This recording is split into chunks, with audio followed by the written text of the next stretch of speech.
что все беды в нашем государстве происходили из-за того, что из-под контроля народа выходила территория нашей страны. То есть не мы в итоге управляли этой территорией. Мы должны об этом помнить. И вот этот наш очень болезненный исторический опыт, он как бы нам подсказывает вот эти сегодняшние решения.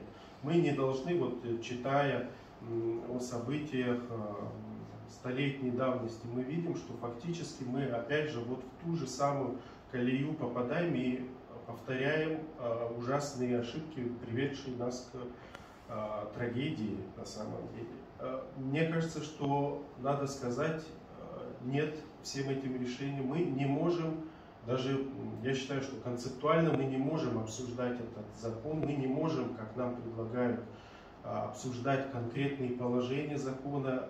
Таким образом мы как бы даем легитимность этому процессу. Нет, мы должны